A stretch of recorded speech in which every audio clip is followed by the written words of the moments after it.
Vous avez été des milliers à apercevoir et à nous signaler aussi un drôle de phénomène dans le ciel du Québec hier soir, une sorte d'étrange spirale lumineuse qui, vous le voyez, traversait le ciel. Rassurez-vous, il ne s'agit pas d'extraterrestres. Selon l'astrolabe du lac du Mont-Mégantic, il s'agissait probablement du deuxième étage de la fusée européenne Ariane 6 qui a rallumé son moteur après avoir largué un satellite météorologique.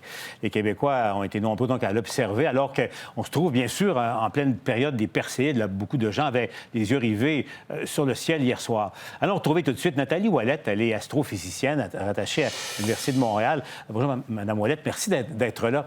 Avouez ce qui s'est passé hier. Quand on revoit les images, ça a de quoi soulever pas mal de questions.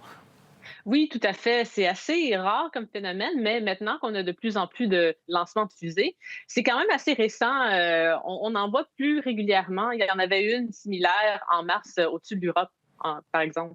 OK. Mais parce qu'enfin, des fusées, il en décollent depuis les années 50, là, la NASA, les Russes aussi, bon, les Européens. Mais pourquoi celle-là a été si visible au Québec?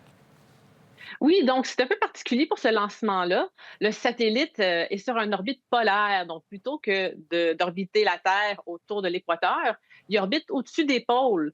Donc, de son site de lancement en Amérique du Sud, la fusée s'est dirigée vers le nord, donc par-dessus le Québec. Donc, on a pu le voir ici. Et puis, tous les angles étaient tels que le soleil a pu refléter sur la surface de ce nuage et le rendre lumineux.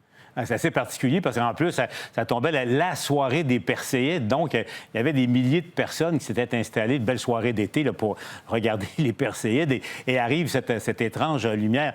Et la fusée a été lancée d'ailleurs de la Guyane. Donc, vous dites qu'au fond, on risque d'en voir de plus en plus ce genre de phénomène-là? Oui, tout à fait. Donc, ce genre de lancement est de plus en plus fréquent. On sait que ce genre de spirale est souvent visible au-dessus du Pacifique parce que SpaceX font beaucoup de lancements dans cette région-là.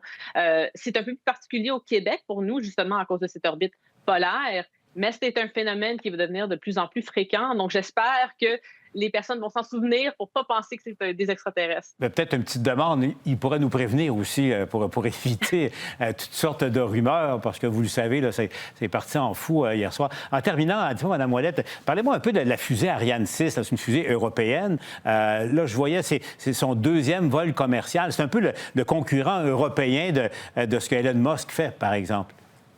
Oui, donc c'est une fusée qui est très, très puissante. Donc, elle était nécessaire justement pour cette mission parce que le satellite qu'on a mis en orbite était très lourd. Donc, ça permet d'envoyer des engins très lourds avec beaucoup de masse. Et il y a eu beaucoup de délais dans le lancement, le premier lancement d'Ariane 6. Ariane 5 a eu beaucoup de succès, mais maintenant, on voit que Ariane 6 fonctionne bien. Alors, voilà, ça s'est passé hier soir. Madame Ouellette, en terminant, les Perséides, est-ce qu'il reste encore quelque chose à voir pour les gens qui nous écoutent si le ciel se dégage ce soir? C'est aussi intense que ça pouvait l'être hier, là, hein?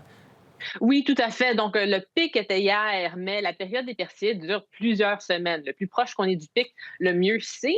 Et en fait, la Lune est assez pleine en ce moment, donc s'éloigner un peu du pic pourrait peut-être améliorer la chance de voir des Perséides. Ah, il n'y a rien comme quel spectacle de la nature, hein. Quand même. Merci, Mme Ouellette, d'avoir été avec nous au TVA Nouvelles. Merci. Maintenant, revenons sur